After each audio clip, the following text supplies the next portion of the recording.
TRP लूटने का एक षड्यंत्र किया हुआ है। लिहाजा मेरी आप सब भाइयों से गुजारिश है कि इस पक्ष को क्लियर किया जाए और ज़मीन की जहाँ तक ताल्लुक़ है मैंने पैसों से खरीदी है, इसको आप चेक कर सकते हो, देख सकते हो, कोई फोर्जरी नहीं है, कोई गलत डॉक्यूमेंट नहीं है और कागजात पटवार में दर्ज हैं। और यानी मैं ये आपसे गुजारिश करूँगा कि इसको क्लियर करके लगाया जाए ताकि मैं एक मोअज़्ज़िज़ आदमी हूँ, मेरा एक रेपुटेशन है, मैं एक्स मिनिस्टर रहा हूँ, एक्स एमएलए रहा हूँ, डीडीसी काउंसलर हूँ।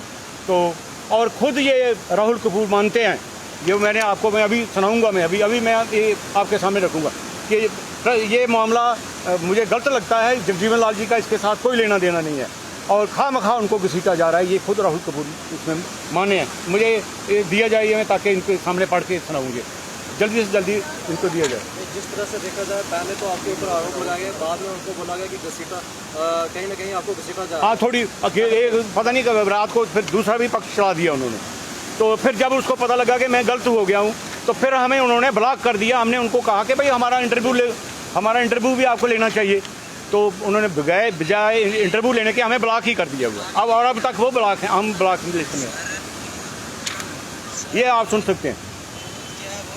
आप सुनो तो सही, वो यही बोल रहे हैं कि लिखा के ले लिया हमसे, वो ये थोड़ी बोल रहे हैं लीगल लिया, वो बोल रहे हैं लिखा के ले लिया हमसे। वो बाकी वो लालर के लिए जो बोल रहे हैं वो देखो ना, पूरी सुनो क्या बोल रहे हैं, मामला क्या है, चेयरमैन की बात है, ट्रस्ट की बात है। तो उन्होंने ऐसे ही जगजीवन लाल जी को घसीटा बीच में।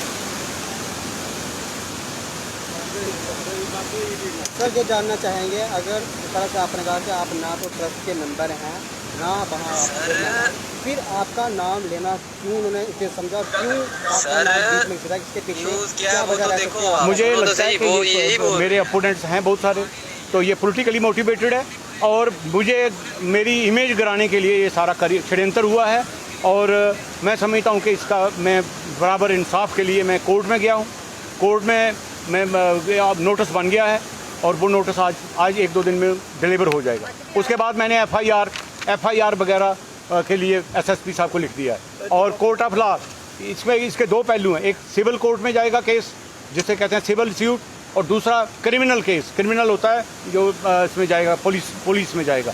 तो मैं इसकी भी तहकीकात करूँगा कि क्या ये रजिस्टर्ड पोर्टल है कि नहीं है। और फिर ये भी मैं जानना चाहूँगा कि वो मेरा पक्ष लिए बगैर उन्होंने ये पोर्टल क्यों चलाया। उसने मुझे लगता है कि उसने कोई जर्नलिज्म की डिग्री नहीं है उसके पास, और अपना यानी व्यूअर्स बटोरने के लिए मेरा नाम इस्तेमाल में लाया गया है। आपके द्वारा किन किन लोगों के खिलाफ जो है शिकायत करी गई? कोई नहीं, आप 8 शायद वो ट्रस्ट के मेंबर हैं, एक चेयरमैन है मेरे बड़े भाई साहब। और आपने शिकायत किन किन लोगों के खिलाफ करी है? नहीं, मैंने तो इसी के खिलाफ, एक तो ये लोग हैं जो, एक तो इनके खिलाफ इनको नोटिस दिया जा रहा है क्योंकि एक लीगल प्रोसेस होती है, पहले नोटिस देके फिर एफआईआर दर्ज होती है। और दूसरा मैंने इसके खिलाफ यही जो राहुल कपूर साहब हैं जो इसके चलाने वाले पोर्टल के जो जिन चला रहे हैं, तो एक इनके खिलाफ मैं कंप्लेंट कर कहीं न्यूज़ जो रिपोर्टर है उसने तो आपके खिलाफ तो लगाया नहीं है, ये तो खिलाफ लगाने का लोगों के प्रति आपके खिलाफ है। तो उसके बारे में लोगों के ऊपर एफआईआर होनी चाहिए जिन्होंने आपके ऊपर। मेरे भाई, मैं मानता हूं कि लोगों के ऊपर होनी चाहिए, पर उसका क्या ये फ़र्ज़ नहीं बनता था एज ए बेस्ट एक होने के नाते, रिपोर्टर, प्रेस रिपोर्टर होने के, या ये मीडिया रिपोर्टर होने के नाते, कि वो मेरा पक्ष जानने के बाद फिर हेडलाइंस लगाता। मुझे लगता है कि वो जल्दबाजी में उसने कोई उसकी मिलीभगत थी, उसने बजाय मुझे पूछने के जकदम उसने उसको एक हेडलाइंस बना करके शुरू कर दिया मेरे खिलाफ प्रोपेगेंडा। तो आगे की किस तरह की रणनीति क्या कहेंगे, अगर जिस तरह से आपने कहा कि कंप्लेन कर दी गई है, अगर जिन लोगों ने आपके खिलाफ आरोप लगाए अगर उन पर कार्रवाई नहीं की तो आगे आप किस तरह से कदम उठाएंगे? देखिए, मुझे पूर्ण विश्वास है कि ये कानूनी प्रक्रिया, कानून से बड़ा कोई नहीं है। अगर एक आदमी उठ करके, जबकि उसकी हमने ज़मीन ही ली है, ये जो 5-6 आदमी उठ के इल्ज़ाम लगा रहे हैं इनकी ज़मीन है ही नहीं, उसके बाप की ज़मीन है, ये उसका फ़ोटो है, ये देख लीजिए, उसके बाप का फ़ोटो है, जिसने मुझे रजिस्ट्रार यानी सब रजिस्ट्रार के अदालत में लिख करके दिया है। ये उस पर पैसा लिखा है जितने पैसों से दिया है। तो ये जो 3-4 आदमी हैं, ये मेरी इमेज ख़राब करने के लिए, जबकि इनकी ना वहाँ ज़मीन है ना कोई इनका कोई है, ये ट्रस्ट वालों को भी बदनाम करना चाहते हैं और मुझे भी। मैं कहता हूँ भाई ट्रस्ट के साथ आपका झगड़ा आप जो मर्जी करो, पर मुझे क्यों घसीटते हो?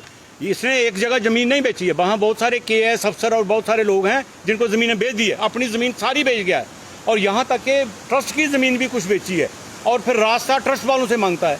तो यानी एक इंसाफ की बात है कि इसको यानी इस किस्म के गलत इल्ज़ाम लगाने का कोई अधिकार नहीं दिया है, कानून इसको कोई इजाज़त नहीं देता है, इसलिए कानून के दायरे में ला करके मैं इंसाफ मांगूंगा कानून से। ट्रस्ट पर जो आरोप लगाए गए हैं, क्या आप उससे सहमत है? जैसा उन्होंने मैं बिल्कुल असहमत हूँ और बेबुनियाद हैं। ट्रस्ट बेहतरीन काम कर रहा है, वो सैकड़ों लोगों को पेंशन दे रहा है वहाँ से, और डेवलपमेंट के काम वहाँ पर कर रहा है। जिस किसी की शादी होती है, शादी के ऊपर पैसे देते हैं। हालांकि मेरे बेटी की शादी उन्होंने मुझे भी पैसा दिया, मैंने सारा पैसा वापस कर दिया। मैंने कहा मेरे से कोई और गरीब होगा उसको दे दो, मैंने वो भी वापस किया। और फिर पेंशन्स देते हैं, ओल्ड एज पेंशन हम लोगों को दे रहे हैं, और इसके माँ बाप को भी पेंशन देते हैं। ये लड़का जो हमारे ऊपर लड़का, इसके माँ बाप को भी पेंशन मिलती है। लेकिन वहाँ कुछ और भी लोग, इसके जीजा जी हैं, उसको भी मिलती है।